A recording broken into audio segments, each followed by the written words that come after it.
Good evening, everyone. As we wait for the live video to kick in, it is a bit dodgy at the moment. Good evening, everyone, and welcome to tonight's episode of Ask Leah. Question for you tonight. How do you show up for the people you love the most, your family, after a hard or stressful day at work?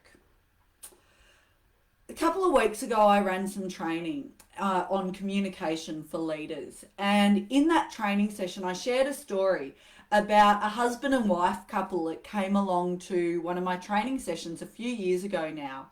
And in that training session, we had been doing work on communication styles and talking about how the way we communicate at work can sometimes be different to the way we communicate at home. And in that session, the husband had this big realization halfway through that while he was really assertive at work and held it together all day at work, communicating effectively, when he came home and he was tired and exhausted at the end of the day, he was falling into passive aggressive communication. He wasn't engaging with his wife. He wanted to be left alone. He was shutting down. If she asked him a question, he was saying, whatever, fine, grunting, really disengaged. And during the course of that workshop, the husband actually apologized to his wife and said, I did not think about the impact that was having on you. Because, of course, she'd been reading it as, is it me?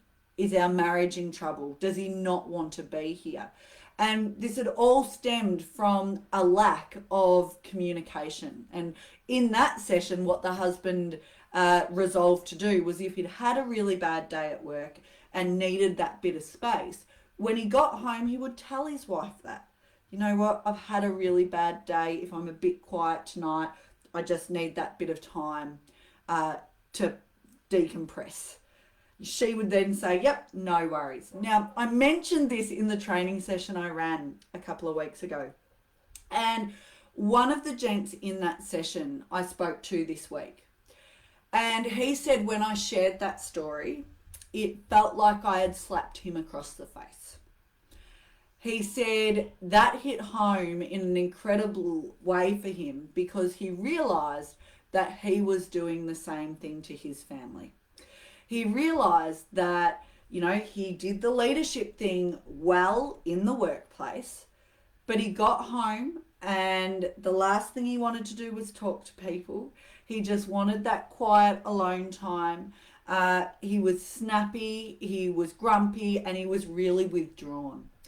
And he said to me, I was so focused on how I was going and what I needed to do that night that I really wasn't putting myself in the shoes of my family and thinking, what is it like to be around me? Hi, Tara and Tiffany. Thanks for joining.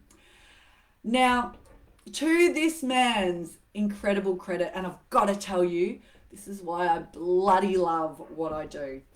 This man, after that training session a couple of weeks ago, he was really thinking about this. He said, wow, this is me.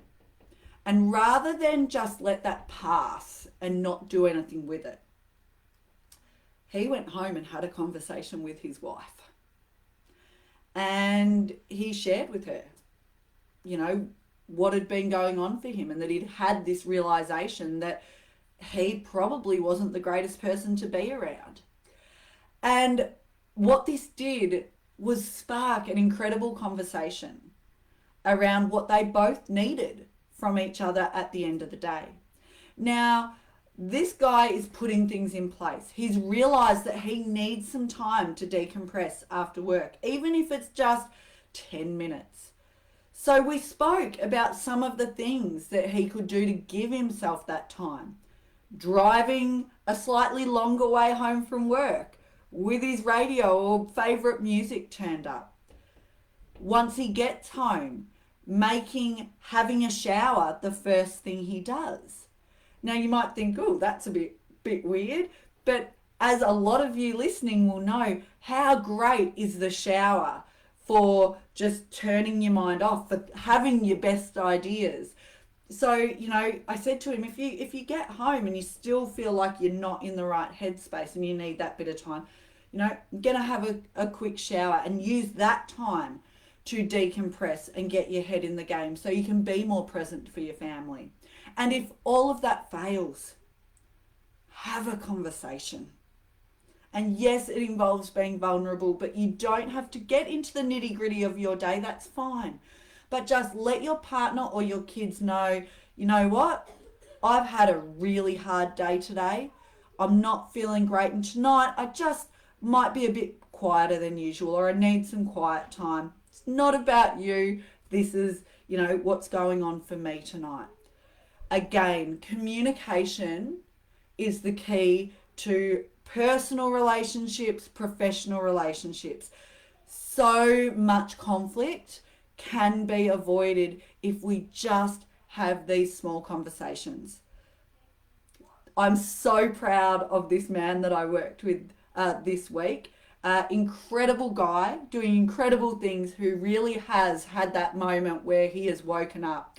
And who knows, it may be the game changer for him. So tonight, I want you to reflect on that question yourself.